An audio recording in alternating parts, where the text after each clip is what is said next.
Welcome to the Stuff and Things Podcast, your home for all stuff related to your favorite things in entertainment. Now, here are your hosts.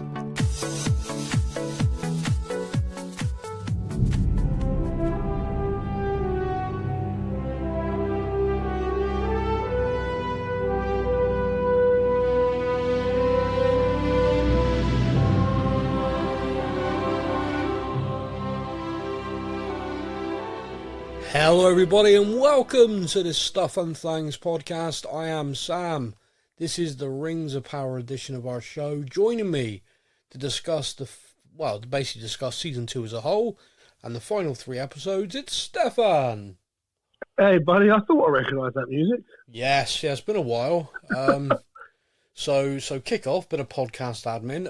Apologies, we have had a number of messages in, but every year we do a lot of shows throughout the year, Stuff and Things podcast, talking about a variety of movies, TV shows, and every year there's one show that becomes the cursed show. And it's like you schedule it, you know when you're going to record it, you know when you're viewing it and everything, and for one reason or another, every week something happens. And this year, the Rings of Power Season 2 has been our cursed show.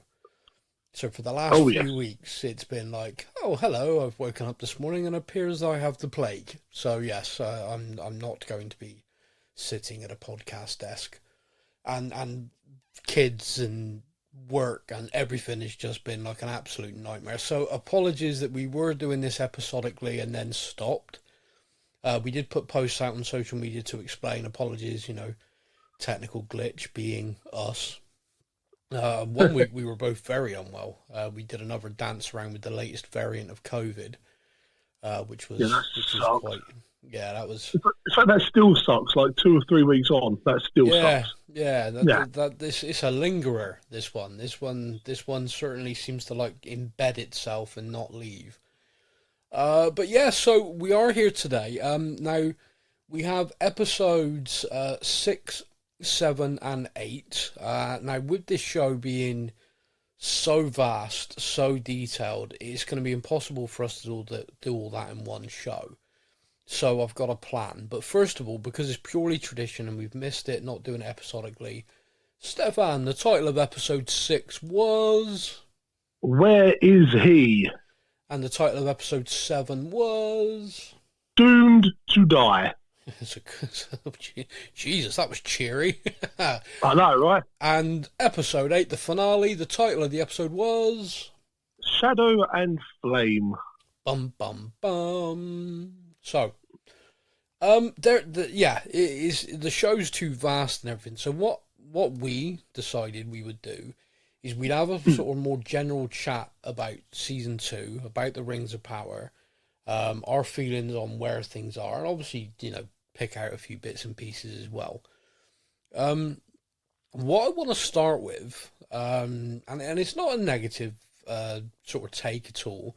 What I want to start with is I have this sort of feeling, and I had it when we watched season 1, and we talked about it a little bit, where it's this show is so vast, so huge, so detailed, so glorious to look at, by the way. It is stunning. Massive. You can't deny that. The visuals of this show have been phenomenal. Yeah. I mean, we are in Middle Earth, aren't we? There's no, it's New Zealand. But you're just, you are just kind of like, wow, you are transported to this other world. And that's phenomenal. And there's so many shows out there that, try to do that, but through poor CGI or just generally mistakes. There's so many shows we talk about where it's like, oh, that really took me out of it, stuff like that. There's never anything in this that is like, oh, this, that's clearly stood in front of a picture. Or, oh, that's clearly this, that's clearly oh, there that. it is. Yeah. Oh, look, there's Bambi rather than a normal looking animal. So yeah, there's still one of the funniest moments of telly for me. That was. Yeah, that was just shocking. Yeah, to the point. Sorry, and this is a tangent, but for anyone who doesn't know, there's a show called The Walking Dead in its later seasons, for whatever reason, AMC decided that you're going to make us 16 episodes a year, but we're only going to give you the same budget we gave you when you were making 6. And then they increased it ever so slightly. So the showrunners had to be kind of creative and everything. And in one episode, there was a deer, which one of the characters was following. And to say that this CGI deer looked more like a cartoon, looked like Bambi, than an actual real-life animal is an understatement. It was like someone literally drew it on the screen.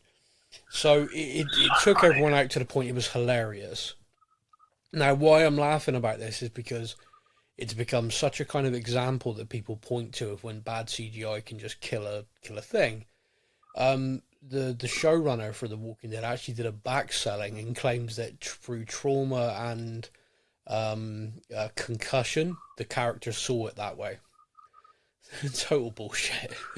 But I mean, they tried. Fair play to them. But it's funny to me anyway. So, sorry. Back to the Rings of Power. You know, everything about the show is like that. But the one thing me and you both agreed on at the end of season 1 is it's a lot and it's quite slow. Like it is a lot. And season 2, they open with the first 3 episodes being dropped together, and I said to you, "There's no way I can watch these 3 back to back."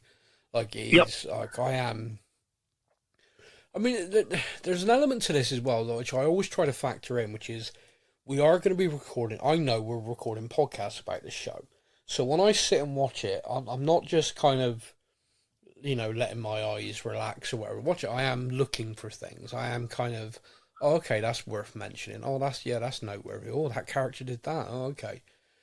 So I am kind of looking at stuff like that. So I guess my level of concentration is that little bit up. You know, if I wasn't podcasting about this show, maybe I wouldn't have that same level. I don't know. But so I always try and factor that in when I say these things of like, oh, I find it quite heavy. But those first 3 episodes, I really did. And I messaged you and I said, you know, I think you said to me, oh, I'm going to watch all 3 in one day. And I was like, I tried. I failed. Mate, I failed miserably. There's just. Well, I felt tired. I said to you, like, I watched episode 1 and was like, do I start 2? No, I'm going to watch something a bit lighter and get some rest, and I'm going to watch, you know, I had the weekend. So I did it that way. And, like, I think it was episode 2, I just felt like, oh, I'm done in. And then episode 3, you know, I sort of got through it. Now, what I then thought about was, well, that was 3 hours of television. It was over 3 hours of television. I think it come in at about 3 hours 15 for those first that's 3 whole episodes. Movie. And that is a Lord of the Rings movie, not the director's cut, of course. You know, but it is still. No. You know, that trilogy was 3 and a bit hour films, and the director's cut is 3 4 and a bit hour films. But I looked at that and I was like, well. Yeah, you know, if you sit and watch the Lord, you watch any of those films, start to finish, it is a beast of a movie. It is a beast of a movie, and the books are, you know, beasty as well. So there's a lot going on, but I just thought to myself, well, television is different to films. It has to be. You know, the way you write television must be different to films. You know, me and you have talked about this across a variety of projects, especially with Marvel on Disney Plus. Where we've sometimes looked at it and gone, it feels like they've written a film and then broken it down into episodes. And it's almost like sometimes an episode ends when you're watching Marvel stuff on Disney Plus going, what? Hey, that was weird. That was like 20 minutes. Why would you end it there? Yeah. And then the next episode's 45 minutes and it's ended in a different place. And, you know, it's just kind of like this feels like they filmed a film and then went, right, cut it there, cut it there, cut it there. There you go, 6 episodes. It's weird. It is an odd thing. So with this, I kind of thought to myself, season 1 felt like this massive 8 and a bit hour movie that got cut into 8 episodes. Now, although it was clearly done for TV, as in it wasn't odd cuts anywhere or anything like that, it was clearly all meshed into each other. It still felt like the story was an 8 hour movie. There was no kind of. What I mean by episodic TV, I mean like there's no start, middle, and end to an episode where a story in an episode is resolved. So you can have overarching storylines. Focusing on season 2 now, mate, just off the top of your head, how many different storylines do you think there are ongoing with characters in this season? Oh, gee, there's got to be at least 4 to 5 minimum. Yeah, Probably more. I mean, I had closer to 10 in my head. I was thinking, you've got Yeah, I was trying to missing things. So there's characters on Numenor. So you've got the queen who's blind and being overthrown. You got the king who's overthrown her now, who is basically also looking at that seeing stone, which is the thing he used to overthrow her. It's like, oh, she's using this elven thing, she's bad. You've got the father and the daughter there, the storyline with them and how she was basically against him and now turned round again. So we're at 4 storylines there with the Valar as well. Jeez, yeah. Before we now, if you also add the guy's son, who killed Isildur's friend, and has now gone over back and met Isildur and is being a gobby little git. We're up to 6. Then you've got Isildur. His storyline, you're up to 7. You've got the kid that you hate, whose name escapes you right now, so that's 8. Is that Noel or something? Yeah. Yeah. So, mate, we're talking 15, 20, easily. Jeez, yeah, you got like all the dwarf stuff going on. Well, that's got at least 2 or 3 different storylines for the dwarfs. Yeah. Jeez, yeah. So that's a lot. It is a lot. And not only is it a lot, it's so many and so many characters that often in the show, you can't put it all into every episode every week. So what that means is, if there is storylines that you're more invested in, I think that's normal. I don't think that's a criticism of this show. I think that's normal for everybody. Like, there will be some storylines that you'll be really interested in, I'm not. Storylines that I'm more interested in, you're not. And everybody's watching it is going to have their own favourites and there are ones that aren't. The problem is when you got this many, is when you go from like episode 1 week to the episode next week, and then let's say, I'm trying to think of an example, but let's say the dwarf storyline, I'm really invested in this. I really want to see what's going on in that mountain. And like they've left it this week where the king's wearing the ring of power and he's losing his mind. His son's telling him to take it off, and then he throws him across the room like oh my god, the king wearing that ring's like become super strong. This is insane. Yeah. And then next week, there's nothing about that at all because there's so many other storylines. It's like 1 week with that, 1 week with the dwarfs, and then skip a week, and then we go back to the dwarfs the week after because, we had to go and meet, Tom, and we had to, find out that Gandalf's really called Gandalf after 2 seasons and 18 hours of television. The Grand Elf, yeah, that was I know we spoke before about, it'd be really disappointing if it's just some really rubbish throwaway line that names him. And then they kind of do a bit of a throwaway line and name him, and I was like, oh no, don't do it like that. Come on. Do you know? There's 2 parts to this. One, that doesn't bother me as much as the fact that at the end of season 1, so this is sort of tying in with what I was talking about. At the end of season 1, they hinted beyond all hints that was Gandalf. Because up to that point, we were like, is it Sauron? Is it not? The way they wrote it, they wanted you theorising who this is. And he turns to Nori, he goes, if in doubt, always follow your nose. And everyone went, that's Gandalf. So it is Gandalf. Brilliant. Yep. And everyone kind of rejoiced in that. That was great. Now, season 2... They kind of carried on with the stranger. And it was like, wait, what? They carried it on. So they basically so they told us at the end of season 1 that's Gandalf, and then for the entirety of season 2, still referred to him as a stranger. To get to the end of season 2, where someone now calls him, he is now Gandalf. Yeah. So that's odd. That's an odd decision from me. Like that's a strange thing. Like we as the audience had moved back. I remember seeing a few people like YouTubers and people like that going, well, the fact that they're not confirming this, maybe that was a red herring. Maybe him saying follow your nose was for all us to think, oh, it's Gandalf, but it's not. And I remember looking at that thinking, I fear that actually no, it is Gandalf. It isn't some sort of big fake out, and this is just they've left him as the stranger because of just how, dare I say, slow this is going. Because there was the scenes where they were like trying to pick a name for him and stuff like that, and I'm thinking, this is weird. This is like, Yeah, know why are who you he trying? is. Why are you trying to name him now when we already kind of know Yeah, who he is? Yeah, it was a bit. because and, That was and strange. the reason why I kind of circle that is because if you think back, so season 2, I'd probably say his screen time across various storylines is there across all the episodes. Yep. So there's 8 episodes. I think he probably appears in 6 of them at least, and in those episodes he has prominent throughout it. Yeah. Think for a moment what his character development is over the course of this season, and what his whole thing is. So the start of the season to the end of the season, what is his development He gets a staff, and a name?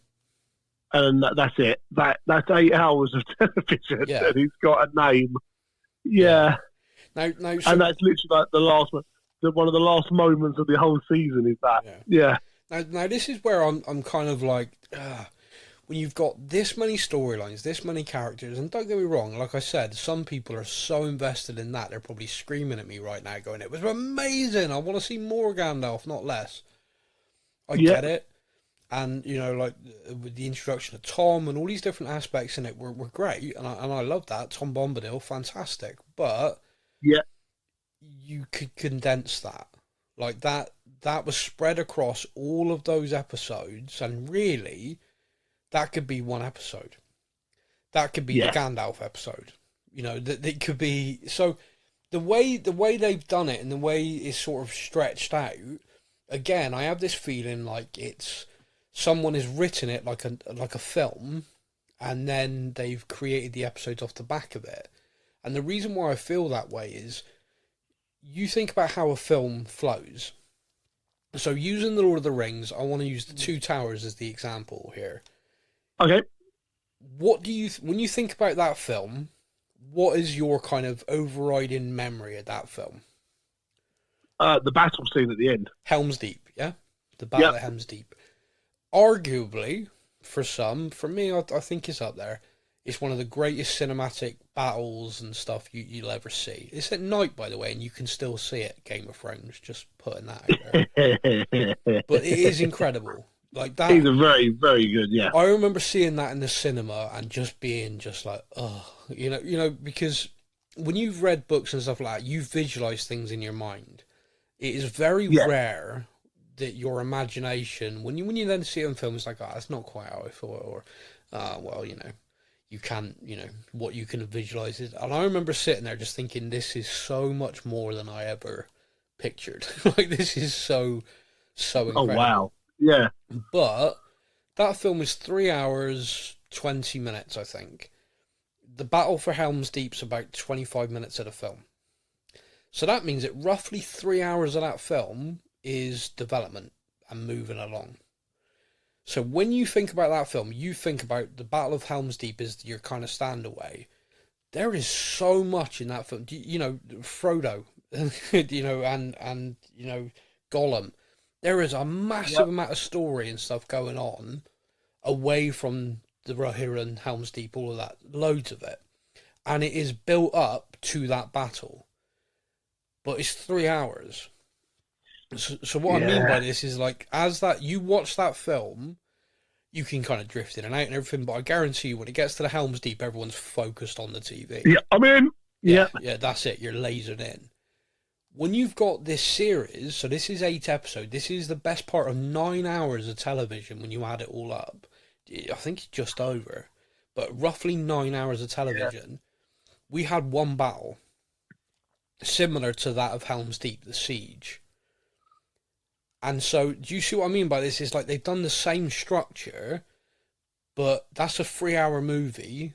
This is a television series, and this is 9 hours. So it was like eight and a half hours of building up, you know, or just kind of all the storylines, everything entangling with a 30-minute siege battle across 2 episodes, which, by the way, was incredible.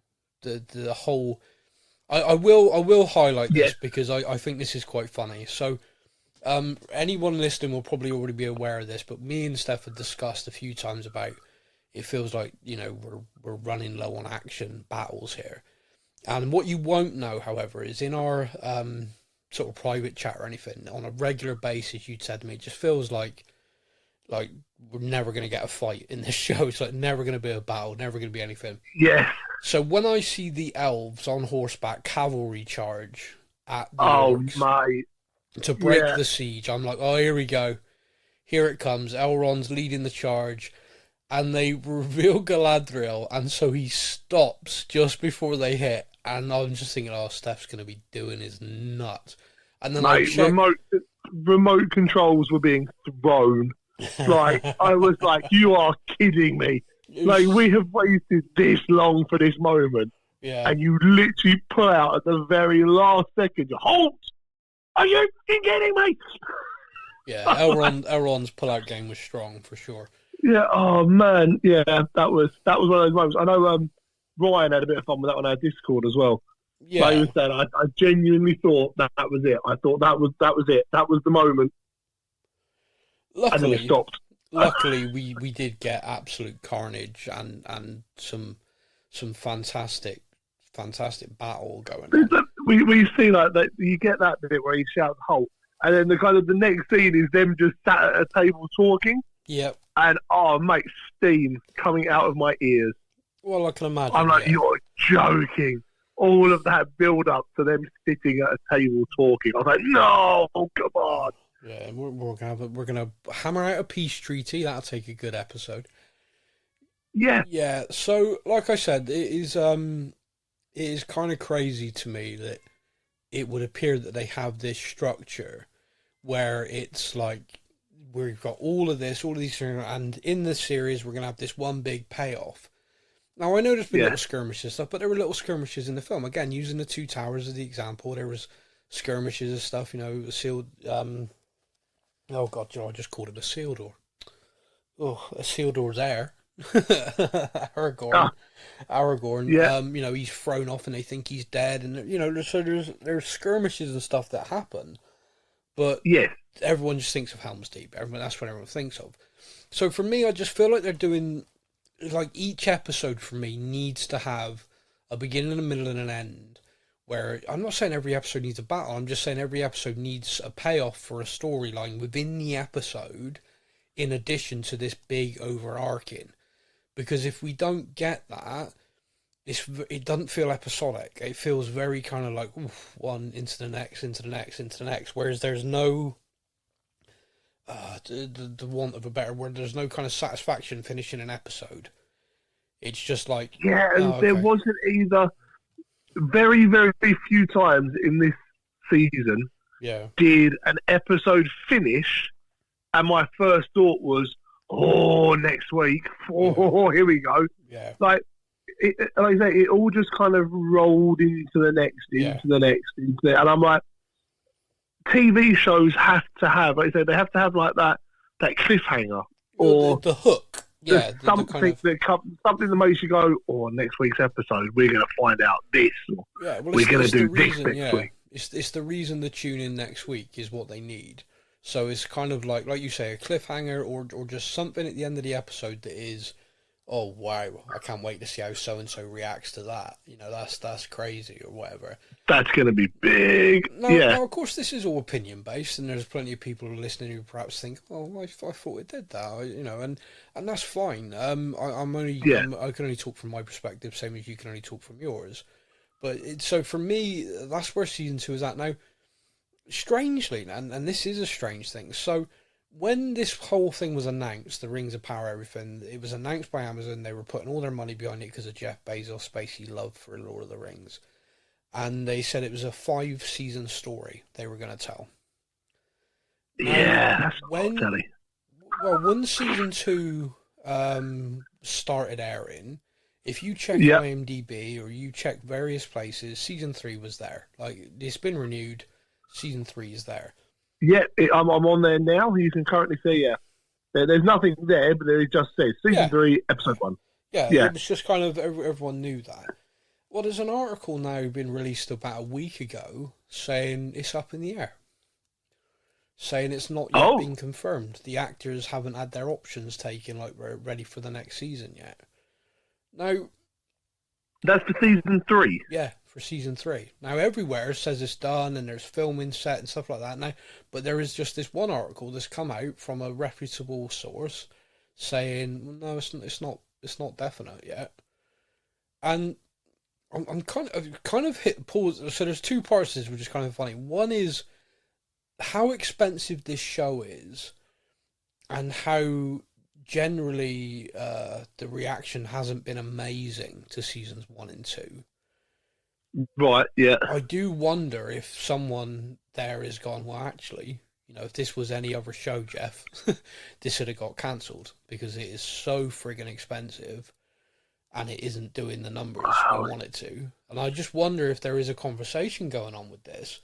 Now, the thought of that is quite troubling to me, and I'll tell you for why. Having watched 18 plus hours of this, if it got cancelled, I'd be ready to scream. Like, I am 18 hours into this. I need to see the end of this. I need to see even if you turn around and you go, right, we had planned there to be another 3, 4, and 5. Yeah. We're now going to have to get this wrapped up, but we have to do it in season 3. Yeah. Because you need to wrap the story up. Well, I just think that that's where this is going to go. I feel like they are now going to adjust this and say season 3 is the last one. It's just purely a feeling based on a little bit of speculation and the fact it hasn't been well received. Like, the Lord of the Rings book readers hate it with a passion because it's not verbatim. Oh, really? Yeah, it's not verbatim from what Tolkien wanted or what Tolkien wrote.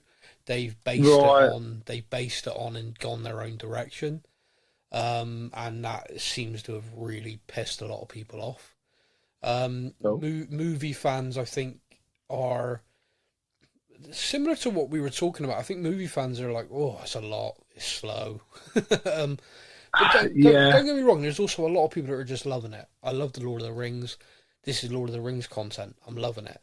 And I'm kind of in that camp myself, which is overall, I'm just really happy seeing this world, because like you said earlier on, you just get lost in it. It is totally immersive. This is Middle Earth. Like, I'm watching Middle Earth. There's no kind of, oh, well, that's a stage. Like you say, the visuals of what we are seeing are phenomenal. Yeah. Like, every kind of, you get one of these scenes where it's kind of like one of those wide shots scenes of someone walking across the landscape. Yeah. And in some films, you're kind of like, oh, God, look, you can actually see the corner of the green screen. I know, yeah. Whereas in this, they do like a wide shot in this of it, and you just sit there and you go, wow. Yeah, I am there. I am on this planet. And it's like, whoa, this is crazy sort of stuff you can see. And like you said, the battle scene itself. Yeah. That battle scene, you are in the middle of it. Yeah. Yeah. And that stuff is fantastic. And you're like, wow, how can, like, I've admitted to you in like the Stuff and Things podcast chat and stuff like that I have found some of this really heavy watching. Yeah, like, I know. Yeah. There have been episodes where I'm like, oh mate, I'm done. Like, I've just watched an hour of TV and it feels like nothing has happened, and I'm like, oh, this is difficult. And then you get to like the last 2 episodes of the season that for me were 2 really great episodes. Probably, maybe the final 3 episodes where it picked up that pace, and you had, the Queen being overthrown, and you had all that stuff going on with the Valor, and you had everything happening, and you suddenly go, this has got the potential. Like, these 3 episodes have shown that they know how to make good telly. Oh, massively, yeah. And then the episode finishes, and like you say, you're kind of like, oh no, wait a minute, no, there was no conclusion to the episode. What? No. What?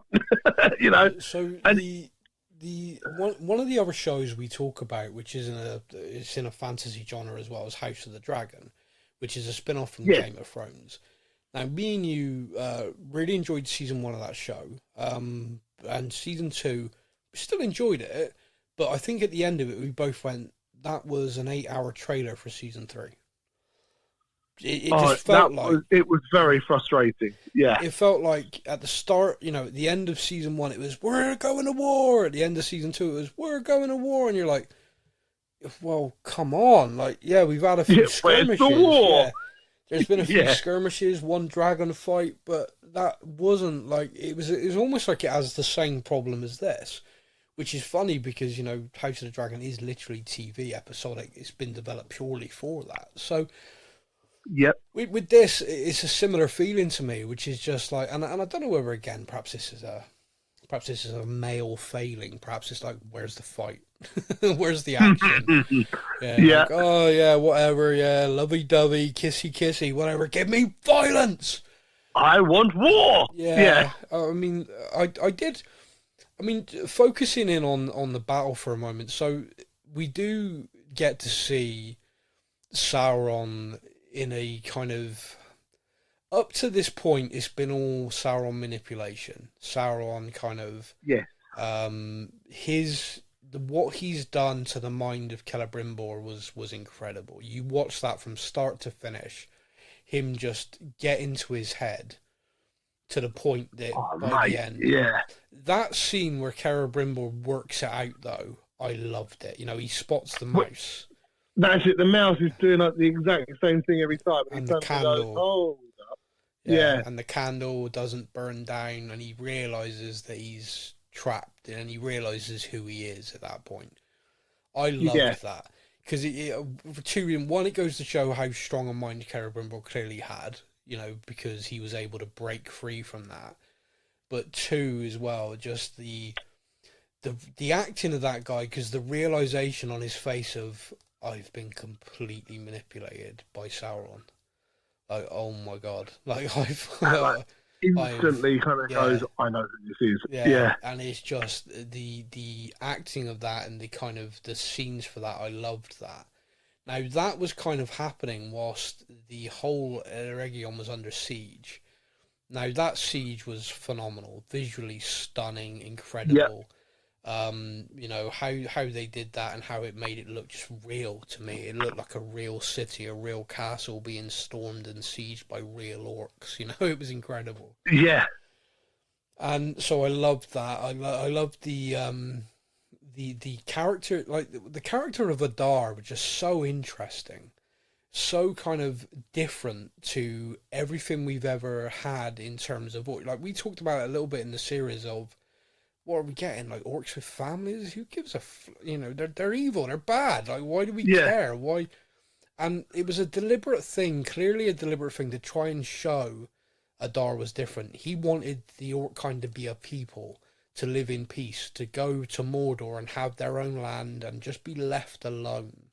Like, we won't attack you. You don't attack us. Just let us live. That was his whole vision. He called them all his children, everything like that. And this is why he tried to vanquish Sauron when he did all that time ago. And this is why Sauron basically wreaked his revenge on him. Mate, that scene where he was like, it's too late. No, it's not too late for you. It's fine. Said, no, it's too late. Yeah. And then stabs him. I was like, oh, wow. That's the orcs that these guys have been trying to make us like. And now he turns into a bastard. Oh, yeah, and then he gets killed by Sauron at the end because he questions, like, oh, many of us will die if we follow them. Sauron doesn't care.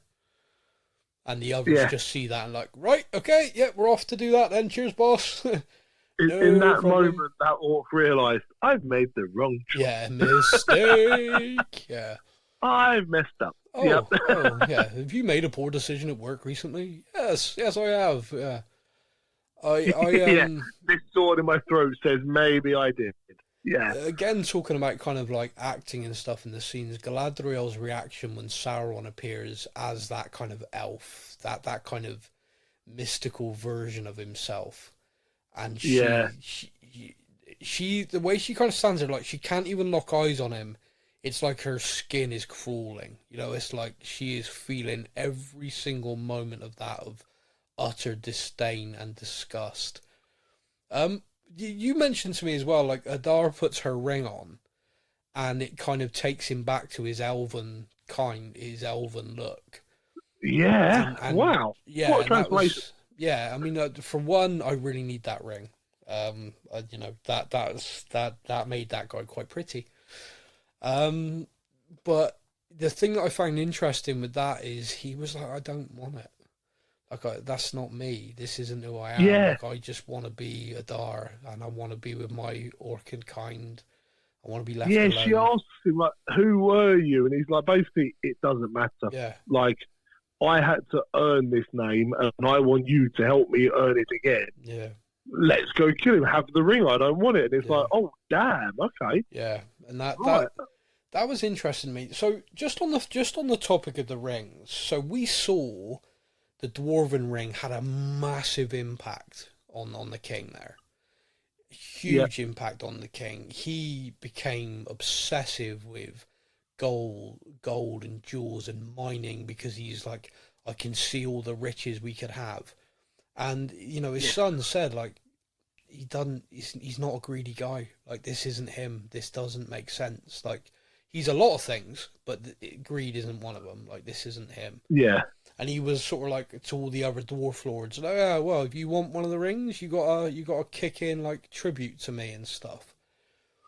So we saw those rings really have a negative impact. Now with the elves, do you think we've seen a massive detrimental thing to them? Because we've seen them kind of slip them on and off. Galadriel seems a little bit addicted to her, is like a little bit kind of like my precious, but not fully my precious, obviously. Yeah. We saw the High King, his visions were kind of very dark, but again, that could just be the enhancement of the skill. We've seen the healing ability increased tenfold by the ring and stuff like that. We saw Isildur be able to use it and relinquish it, kind of like, nope, that's fine, I don't need that in my life. Yeah. So it just kind of feels to me that, have we seen a real negative impact on the elves from the rings like we did with the dwarves? I don't think we have.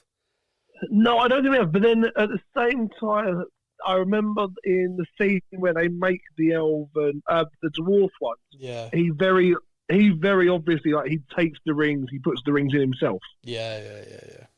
And I wonder if this is them trying to show us that, Celebrimbor made the elven rings without Sauron touching them. So therefore, have they been corrupted or not? Like, or is it a case he of used his blood in the rings of men?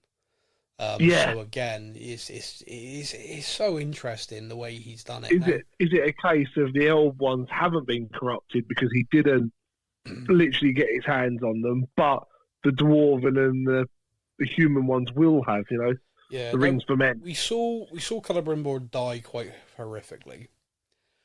Now I say we saw him die quite horrifically. I'm just going to throw this out here because there's a certain elven soldier in this show that I really like. He's a badass, and he fights in this battle, the siege, and he comes face to face with Adar, and Adar kills him. I watched it. It happened. Adar kills him. He runs him through. We have this dramatic moment, and he is dead. And then a couple of episodes later, he walks in like nothing has happened. Not even a scratch, no wound. He's got a bit of a limp, maybe. Looks a bit groggy. At what point did he look at his contract and go, excuse me, guys, you appear to have killed me off about 12 episodes early. Now I cannot be the only person who looked at that and went, what? You were dead. Yeah. Now, again, we had this little chat in our Discord, and someone pointed out, well, maybe there's a cut scene where someone heals him with a ring. Yeah, but that's a big thing to leave out. Like that, we saw that guy die. Like there was no kind of messing around with that. Like he was dead. I remember like writing my notes like, oh damn it, that was impactful. Jeez. And then when I watched him just appear in the background of this scene, I was like, what? And she looks at him and that like, guy, oh, hello. Yeah. Like, no, wait, no. That guy looks a lot like a guy who died recently. Does he have a twin? And it was one of those ones where, like, we hadn't really, up until that point, we hadn't really lost the main character. No.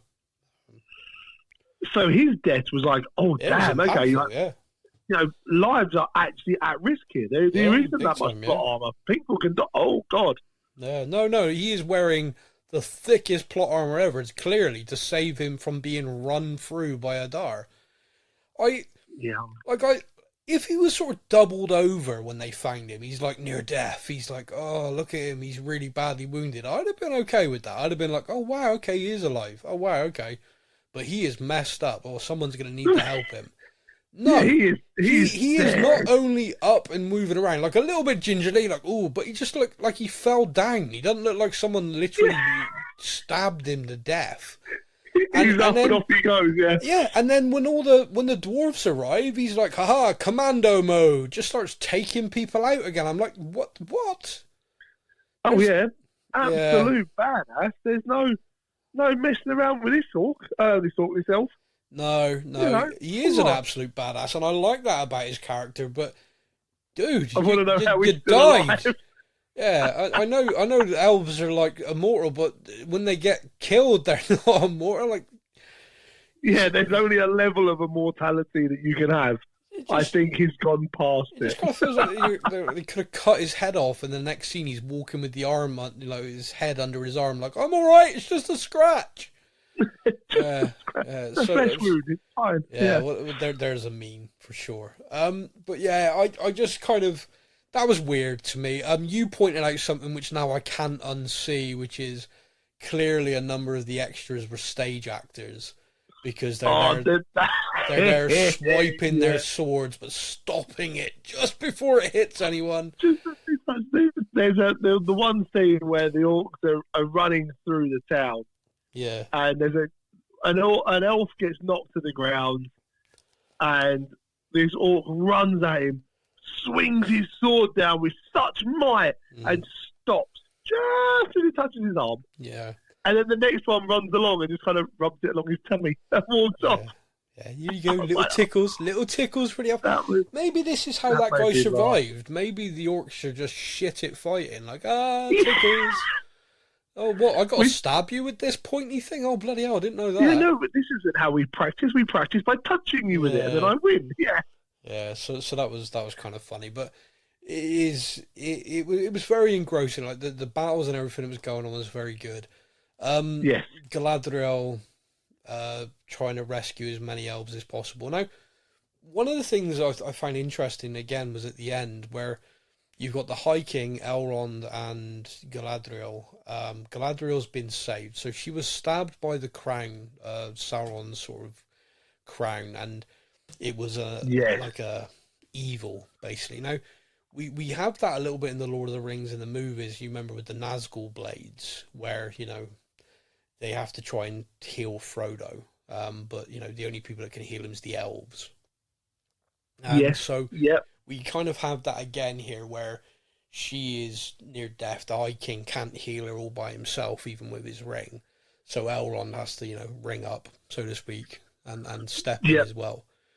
I can save her. We can save her. Yeah, like, he's going to put it on. He's going to put it on. What did you think with regards to Elrond in this? Because he's totally right about the rings. Like, we know it. We know he's completely right. And he has gone into this battle. He's gone to his friend, the dwarf, to come and help him. He's not shown up.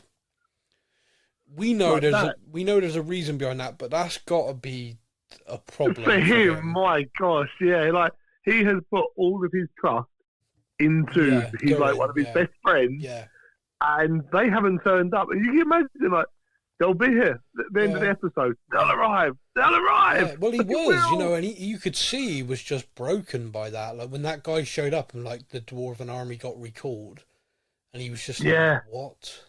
What do I do now? The elves are just getting slaughtered. They're so outnumbered, and he's fighting, and the High King as well, which I really love seeing the High King in action. By the way, that you can see why he's the High King. He's a badass. Yeah. He means it. But I just kind of, you're watching that, like the scene with the cave troll or whatever it was coming through and just like stomping on people and. Oh, by the way, I saw a little making of that. That was a practical effect. You know the Oh. scene where he walks through and just stomps on an elf into the mud. They've literally Yeah. got a guy there in the mud, and they had this massive foot, and they literally practically effect lowered it down to push him into the mud, and it was like, cut, lift the foot up, get the guy out of the mud. I can't tell if that's really cool or I feel really sorry for the poor elf that gets stood on now. I think it's both. I think it's both. We can look at that and go, that's awesome. Yeah. Not for that So guy. what am I doing today? You're getting stood on. Yeah, I know that, but what am I actually doing? No, you're being stood on. Yeah, although What? if you've ever got to know or like seen interviews with stunt people, that's the sort of shit they live Oh, for. they love that stuff, don't they? They love that What stuff. are you doing today? Oh, I'm going to be on fire for 6 hours. Awesome. No, that's not Yeah, awesome. I am. Yeah. What are you doing? I'm jumping out of a plane without a parachute. Fingers crossed. Yeah, good luck, buddy. You're like, what the you crazy bastards. Yeah. I can't wait. I know, they're all mental. So they're probably See just that like, window? I'm going through it. Yeah. yeah, we're going to drop this massive heavy foot on you, pushing you into the mud. Try to breathe. Okay. Hold your breath, and we'll dig you out as soon as we got the shot. Yeah, no worries. Cool. Yeah. And then God, yeah. they're watching the thing on the screen. They're like, that was me. You see me getting squashed. Amazing. There I am. Yeah. So, yeah, I quite like that was practical cool. effect. Yeah, That was that is very pretty cool. So there was lots of stuff, like so many scenes, so much stuff in it. It was just really, really very good. But like my overarching thing at the end of season 2, which is what I've said to you and sort of what I've hinted at throughout this whole show, is I just kind of felt like, oh, that was a lot, and it didn't feel very episodic. Like you just said, they stuck the landing in a really great way, to the point that I'm like, okay, if season 3 was available like next week, I'd be excited to start the season. But I know, and you know, it's probably going to be 2 years before we get that. Jeez. And by the time that comes around, like, there's a lot of shows, like, when there's this kind of level of gap, we look at it and we go, oh, I'll rewatch, you know, as a build up to season 3, I'll rewatch season 2. I'm not going to rewatch 9 hours, like 18 hours of television to build. No, it's just like, that's a bit much. It's just not going to be possible. Right. Friday, the 2nd of September, 2022, season 1. Yeah. Season 2, 29th of August, 2024. So yeah, we are realistically looking at kind of the tail end of 2026. Yeah, August, September 2026. This again is another reason why I think that they might say 3 and done. Why I think they might change it from 5 to being 3 and done, and just try and make 3 non-stop every episode. It's just a because there feeling. is so much. Yeah, it's purely a feeling on my part, but that's just it's so expensive. It's so massive. It just feels to me without, you know, if for example this was universally loved and every episode was being rated in the 9s and millions of people were flocking to it to watch it and talk about it, I'd think that they'd be inclined to just keep rolling. But with the kind of not necessarily backlash, but with this the kind of indifference to the show, it was a big expensive show not to, you know, to keep going. And I know he was this massive fan of Lord of the Rings. Therefore, he basically says that he's an open check. Yeah, he is. Yeah. Bezos is basically writing this check himself. Yeah. However, like you say, is it going to be a case of he is just going to turn around and go, "No, I said I want it. I'm having it. I can afford it." I gotta be honest with you. Or is there going to be that kind of? I gotta be honest with you. If I was that wealthy, if I was Jeff Bezos, the TV shows I would commission would be unbelievable. And to a certain extent, there would be a level of me that's just like, the viewing figures are crap, sir. I'm enjoying it. Okay, we'll keep going. Excellent. Good boys. Yeah, off you go. And it turns out only 4 people tuned in last week. Yep, I was all of them. I sat my family in front of it, and all 4 of us loved it. Yeah, so it's he does have that. He does have that kind of money where he could just go, no, I want to see the full story. I want to see the 5 seasons, and that happened. But the thing that's kind of weird is because it was announced as that, it was also announced that this was a passion project for him, and he was funding it. The fact that there's not 5 seasons showing on IMDb and there's not 5 seasons everywhere, everyone knows it's going to be 5 or whatever, suggests to me that they have left it kind of open to go, actually, this isn't doing what we thought it would, and it's costing us so much money. You know, it's now we need. You know, it's the most expensive TV production ever made by a long way. So yeah, and again, you can see by the visuals and everything else, you can understand why. Oh, it's cinematic. It's beautiful. Like the show is incredible, and it is Lord of the Rings content. It is Middle Earth. It is phenomenal. Like there is so much about it that it's just like wow, but it isn't. Yeah. It doesn't necessarily work as episodic TV in the sense of like when an episode finishes, I feel tired. I don't feel when's the next one. And that's something I think they need to address. That like you get that right, then I think people get swept up in it. But whether you can get that right and nail it for like a third, fourth, because if they are still telling this 5-season storyline, then me and you are both looking at this going, we've got 2 more full seasons like that. We've got 2 more full seasons of story moving at a snail's pace. With a fight over there, maybe a bit of a battle towards the end, but generally the pacing of it is going to be the same because you've got 18 hours more of television. That's insane. Yeah. And then you get the final season. Whereas if they announce right, okay, 3 is going to be it, and we look at all those storylines and go, wow, that is a lot to wrap up in one season.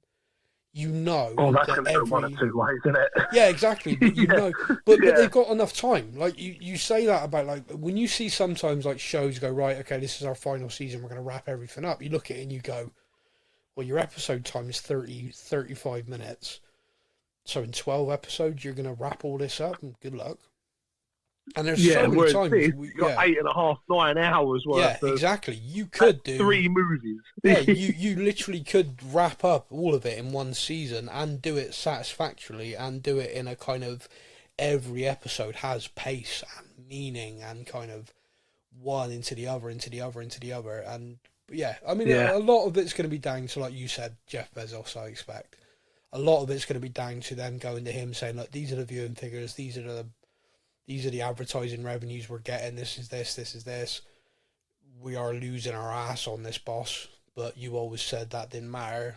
What do you want us to do? And if he goes, I'm bored, end it. we're done. If he goes, I want this forever. Okay, off we go. Okay, it turns out we're actually going to have spin-offs. Yeah, exactly, yeah. Yeah, so we're also, not only are we doing this for the next 10 seasons, we are going to be also exploring this character, and Tom Bombadil, he's got his own cooking show. What? Yeah, so yeah, it's kind of you can have a lot of fun. He sings whilst he does it. But yeah, bloody right he does. He sings everything. You've seen the Naked Chef. Now you've got the Singing Chef. Yeah, you've seen the Naked Chef. Yeah, I always remember Yang Can Cook. Do you remember that guy? And he'd always say "done" whenever anything was done. It was brilliant. Anyway, that was a tangent. That is our show. I mean, we sort of want to have a very general kind of discussion about it without diving in because it's been so heavily detailed. But I hope everyone's enjoyed it. I hope people 2 episodes on the back, and we episode per character almost. You literally could, yeah. So I want to thank everybody for listening. I want to apologise again to everybody who were just disappointed that we stopped doing this episodically. That wasn't a conscious decision for us. That was purely illness, kids, all sorts just kicked in like one after the other. So when this show does return, we will go back to episodic because it's too much to try and do anything other than that. But I want to say a massive thank you to everybody for listening, and a massive thank you to everybody who gets in touch with us and interacts. If you are listening and you want to get in touch, you want to share your opinion, you want to tell me how stupid my opinion is, then you can get in touch directly via email, which is sam@stuffandthangspodcast.com. You can also have a discussion with us on this show or any show we talk about, plus shows we don't talk about. We have a sort of general discussion as well on our Discord. The link to that is available on the podcast description. You can also find us across all of the social medias except for Instagram because Katie lost the password. Yeah. There you go. I've done my bit. Yeah. Okay, then, my friend, your final thoughts? Like we say, very heavy, very beautiful, Yeah. Let's see what season 3 brings. Well, you just described me. What about, very heavy, very beautiful. Okay, big thank you to everybody. We will be back talking about all sorts very soon. On our podcast, we have ongoing right now the Marvel Disney Plus series Agatha All Along, which has been quite fun. We also will be coming to you very soon with the Walking Dead universe again, which is Daryl Dixon Season 2. We will be breaking that down into 2 shows where we're going to discuss episodes 1 to 3 and then 4, 5, and 6 to wrap it. But yeah, so keep an eye on the socials for our up and coming shows. Until then, everybody, you all take care. And that is a season wrap. Thank you for listening to the Stuff and Things podcast. We hope you enjoyed the show. You can find us on Facebook or online. Simply search the Stuff and Things podcast to join in our conversation every week.